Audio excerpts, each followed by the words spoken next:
how you reached this agreement with Speaker Johnson on proxy voting and whether you're happy with the resolution. So it's basically live and dead pairing. So it's been done since the 105th Congress. We're simply bringing it back and formalizing it. Reached the agreement by picking up the phone and calling him. So there was a little bit of criticism from Pedersen and Jacobs about how this resolution really doesn't go far enough, and you should have really stuck to your guns on the proxy voting push. Can you respond to that criticism? I think that there's been a national botched job on the messaging for this. This is not for maternity leave. It's simply asking that members that are recovering from childbirth, which, by the way, has not been a huge number, we're talking about 13 in U.S. history, can continue to vote while they're in that recovery phase.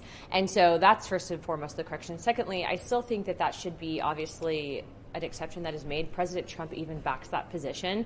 And I think a lot of people were, thinking that it's going to, break the dam and it's going to be a slippery slope, but that's completely false. And as you saw in the Rules Committee, they actually agreed that proxy voting is not unconstitutional. So that whole argument in itself, I understand people's concerns. However, we're talking about a very, very small number, and we're also talking about the slimmest majority in U.S. history. So this does impact Republicans. What I will tell you is, obviously, it's not what we initially had wanted, but it's a step forward in the right direction. I think it's a good solve for now. Can I ask you about the pairing resolution? Yeah. How does that move forward on the side? So basically, it's considered a wash vote. So you partner with someone who's voting opposite of you. It doesn't necessarily have to be a Democrat. It's literally someone who's voting opposite of what your vote is, and then it neutralizes that out and is considered a wash. It was used famously with Murkowski during the Kavanaugh confirmation.